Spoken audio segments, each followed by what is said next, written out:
Yay, you're making Pickle Express. Okay. So just chopped up about 2 pounds of pork shoulder, right, into like 1 inch cubes, just like this. This is a good size right here. If you want to like a little close up.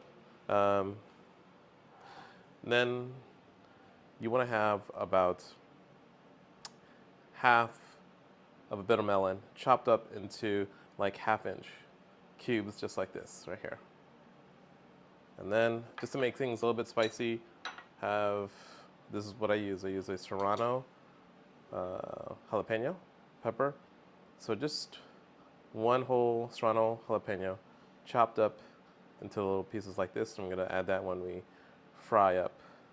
So start up the grill. So I just use a little bit of olive oil, splash on some olive oil, and then there is actually like 2 tablespoons of garlic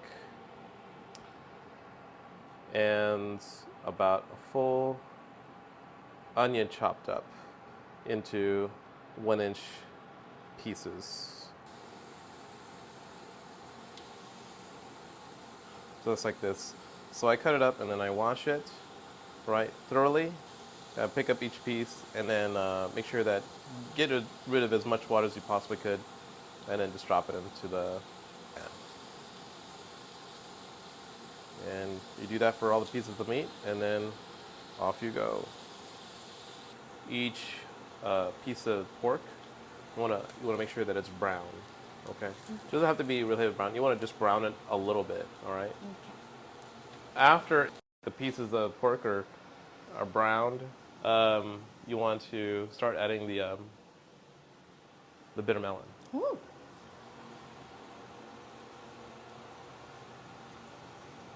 Put that in there. So the bitter melon gives a bitter taste to the dish, which I kind of like because then it has like a mixture of different flavors. Like you got that little bit of the saltiness, that's savory, and also with the bitterness.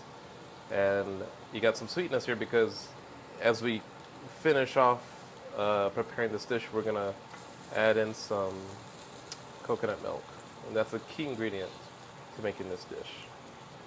So I'm gonna kind of let that simmer for about 5 minutes.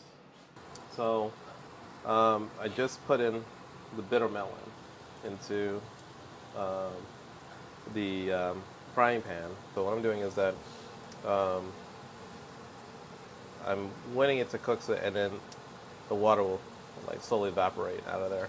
Because I want to now make it into like a stir fry before we add the coconut milk.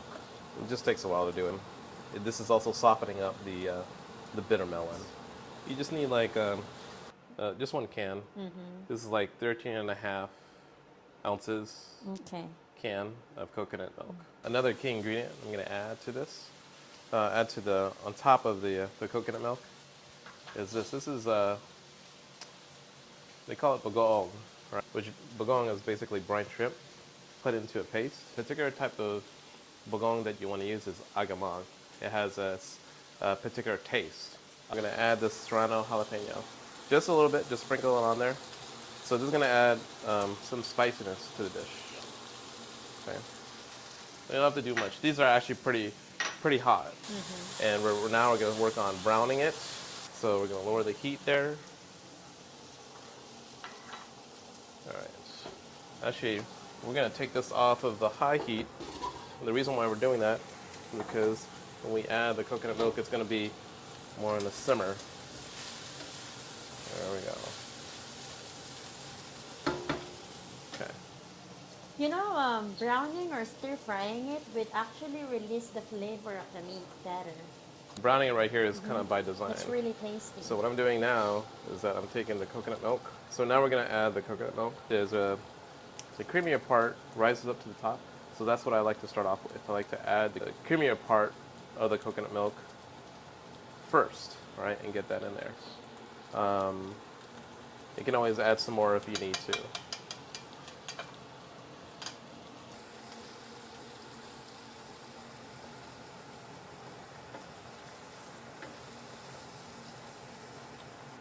It's getting there.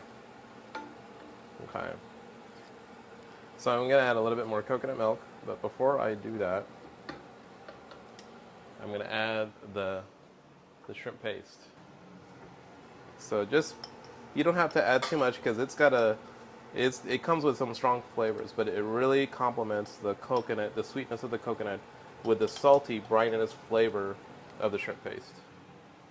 Just a tablespoon's worth of the bagong or the shrimp paste. That's good enough to just start off with. And if you want to add it, according to your taste, you can add some more. Okay. So just to give it a little bit of a kick, you want to add some fish sauce. This is like a Vietnamese brand. 3 crabs. That's fish sauce you can add. It gives a little bit of a nice accentuation to the flavors. Yeah, you can get it at a lot of Asian supermarkets.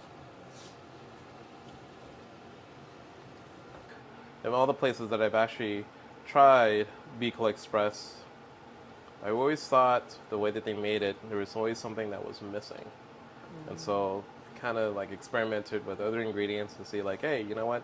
What's something I could add to kind of, make it to make it to taste that I would like. And so that's where I came up with the idea of adding bitter melon to it. I don't think anybody really does that. I think it's just me. So That's Bicol Express. yeah, I guess that's what makes it my Bicol Express. So, all right, and that's pretty much it. So this one's ready to plate. We just got done, cooking up the Bicol Express. So we're about to taste it right now.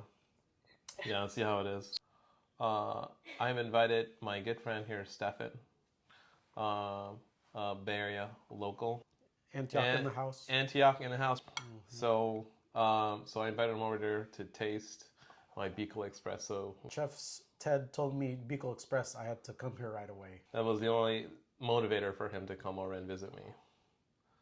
Yes. Since I'm the chef, I'm gonna let the customer taste it first, and let's see. And then if he, says it's not good, I'm gonna. Okay, I got the Bicol Express and a side of rice. Gotta have the rice.